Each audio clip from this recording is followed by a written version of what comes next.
Nosaltres estem a la Quart, que és un petit municipi sense nucli urbà, doncs que està situat al Berguedà, tocant a Osona, i doncs, a mitja muntanya. Ara en aquests moments deu fer uns 22 anys que ens dediquem a fer formatges aproximadament.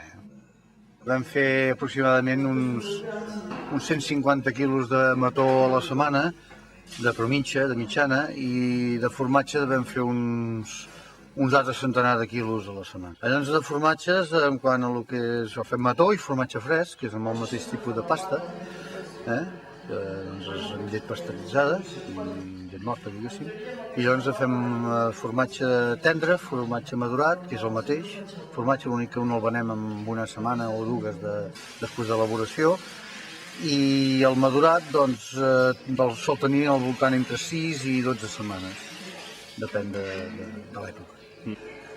El que fabriquem aquí és tot de llet de cabra. Mató també? Mató també.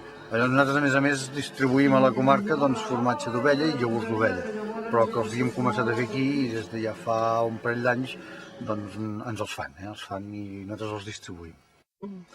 El formatge és difícil de marcar una caducitat, la caducitat és mentre són menjables, però vull dir que el formatge, com que és una cosa que és evolutiva, és un ser viu que es va modificant, doncs la caducitat és molt llarga. Nosaltres el que li posem és a partir del moment que surten de casa li posem 3 mesos, que és el que marca la llei. Tant el curat com el... Tant el curat com el tendre. El tendre, com que a més és el que fem curat, doncs representa que si li posem 3 mesos caducarà molt abans que el curat que ha estat 2 mesos madurant, no? Bé, és una mica difícil, no? Llavors arriba un moment que el formatge o es torna tan sec o el seu gust és tan fort que és immenjable, no? Però en principi no és una cosa que tingui una caducitat concreta. I el mató?